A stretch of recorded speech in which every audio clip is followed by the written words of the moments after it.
तारीख 29 दिसंबर 1972। Western airline की flight number 401 अपनी तमाम सुविधाओं के साथ 163 यात्रियों और 13 क्रू मेंबर्स को लेकर तैयार होती है। सारे क्रू मेंबर यात्रियों को बिठाकर अपनी जगह पर बैठ जाते हैं और जरूरी अनाउंसमेंट कर दी जाती है। फ्लाइट के लिए तैयार हो जाती है फिल्म का कैप्टन, जो 55 साल के लास्ट होते हैं, जिनमें फ्लाइट उड़ाने का कुल 30,000 घंटे का अनुभव होता है।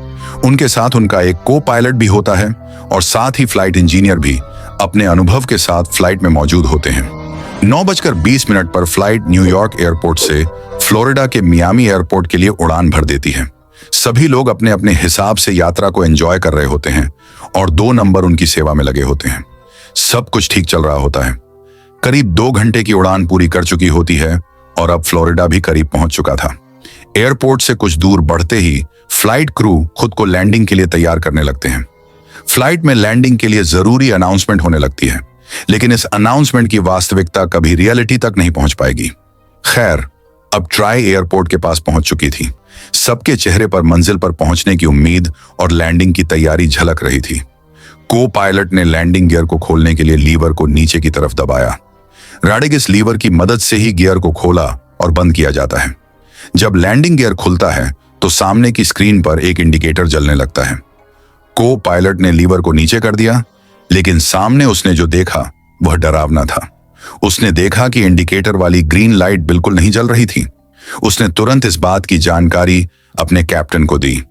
देखा तो हो गए, क्योंकि इंडिकेटर का जलना मतलब होता है कि आगे का लैंडिंग गियर अभी खुला नहीं है। इस बार कैप्टन ने खुद अपने हाथों से लीवर को ऊपर नीचे किया, फिर भी लाइट नहीं जली। उन्होंने तुरंत एयरपोर्ट के कंट्रोल यूनिट को इस समस्या की जानकारी दी। जहाज तब तक नीचे आना शुरू हो गया था। उसे कुछ ही मिनटों में लैंड करना था। जब एयरपोर्ट यूनिट को इस बात का पता चला तो उन्होंने कैप्टन से कहा, जहाज को तुरंत 2000 फीट की ऊंचाई पर ले जाइए और उसे ऑटो पायलट मोड में डालकर चेक कीजिए कि आगे भी लैंडिंग गियर सही से काम कर रहा है या नहीं। डरे हुए कैप्टन ने वैसा ही किया। जहाज को 2000 फीट की ऊंचाई पर ले जाकर उसने उसे ऑटो पायलट मोड में डाल दिया। इसके बाद जहाज के इंजीनियर भी पहुंचे और इंडिकेटर की जांच करने लगे। उन्होंने पूरा इंडिकेटर खोलकर चेक किया, लेकिन यह पूरी तरह सही था। इसके बाद उन्होंने प्लेन का वह बटन दबाया जिसे दबाने पर पूरी लाइट सिस्टम ऑन होकर बताती है कि सब कुछ सही से काम कर रहा है, लेकिन इस बार भी ग्रीन लाइट नहीं जली। इसके बाद कैप्टन ने इंजीनियर के साथ प्लेन के बॉटम में जाकर आगे के लैंडिंग गियर की स्थिति जांची। इंजीनियर तुरंत प्लेन के टर्न पहुंच चुके थे। 10 मिनट का समय बीत चुका था। प्लेन ऑटो पायलट मोड में था और धीरे धीरे नीचे आ रहा था। इधर इंजीनियर ने जो देखा वह डरावना था। पीछे का लैंडिंग सही था, लेकिन आगे का लैंडिंग गियर अभी भी बंद था। इसके बिना लैंडिंग असंभव थी। अचानक प्लेन नियंत्रण खोने लगा और यात्री घबरा उठे। सारे क्रू मेंबर्स उन्हें शांत करने में लगे। प्लेन करीब 1000 फीट की ऊंचाई पर आ गया। कैप्टन ने प्लेन को डिग्री मोड़ने की कोशिश की, लेकिन यह पूरी तरह नाकाम रही।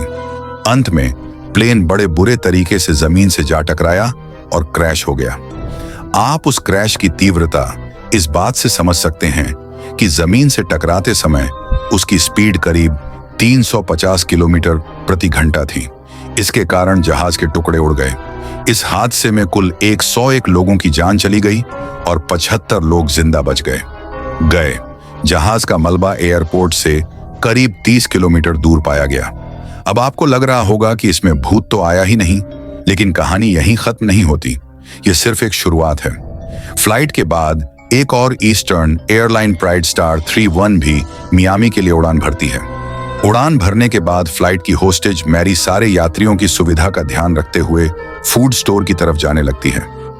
लेकिन जब उसने ओवन से कुछ निकालने के लिए हाथ बढ़ाया तो उसके सामने एक डरावनी सी शक्ल दिखाई दी, जिसकी आंखें हिल रही थीं। देखकर मैरी चिल्लाना चाहती थी, लेकिन उसकी आवाज ही नहीं निकल पा रही थी।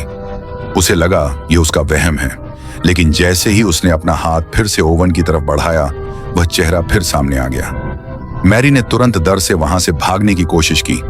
वह इंजीनियर के पास गई और सारी बातें बताईं।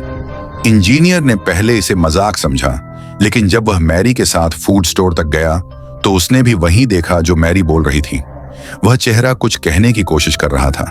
इस बार उसके चेहरे से आवाज भी आ रही थी और चेतावनी दे रहा था कि कुछ ही देर में इस फ्लाइट में आग लग जाएगी। न कहते ही वह चेहरा गायब हो गया।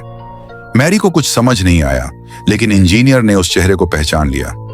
जी हाँ, वह वही फ्लाइट 401 में मारे गए फ्लाइट इंजीनियर टन का चेहरा था। जब मैरी और फ्लाइट इंजीनियर ने बाकी क्रू मेंबर्स को इस बारे में बताया तो उन्हें यह बकवास लगा और वे हंसने लगे।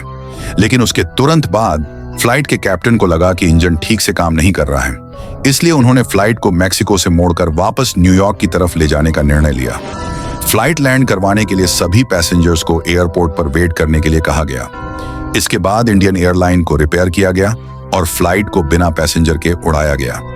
लेकिन जैसे ही जहाज ने उड़ान भरी, उसकी लेफ्ट साइड के इंजन में आग लग गई। ये देख लोग दंग रह गए। फ्लाइट इंजीनियर को बस पुराने अनुभव याद आ रहे थे। सभी नंबर्स को भी यकीन हो गया कि मैरी जो देख रही थी वह सच था। अगर वह उस समय अपने स्थान पर बैठे रहते तो सारे पैसेंजर्स मारे जाते। इसके बाद इस फ्लाइट को 401 के नाम से जाना गया। जब फ्लाइट की जांच की गई तो पता चला कि इस लाइट का ज्यादातर हिस्सा 401 की मन से बनाया गया था और वह ओवन भी 401 का ही था। यह काफी हैरान करने वाली बात थी। खैर, इस ग्रुप की वजह से कई लोग फ्लाइट क्रैश में मरने से बचे। अगर वह सच में मौजूद था तो इस दुनिया में ऐसे कई भूतों की जरूरत है। खैर, आप जो भी हो, उस ग्रुप की वजह से इतने लोग फ्लाइट क्रैश में मरने से बचे। ये एक तरह से सच में बहुत बड़ी रहस्य की घटना थी। इस दुनिया में ऐसे बहुत से भूत हो सकते हैं जो किसी की जान बचा सकते हैं। आज की हमारी वीडियो कैसी लगी हमें कमेंट करके बताइए। वीडियो पसंद आए तो इसे लाइक करें और अपने दोस्तों और रिश्तेदारों में शेयर करें। अगर आप भी वीडियो YouTube पर देख रहे हैं तो चैनल को सब्सक्राइब करें और बेल आइकन दबा दें।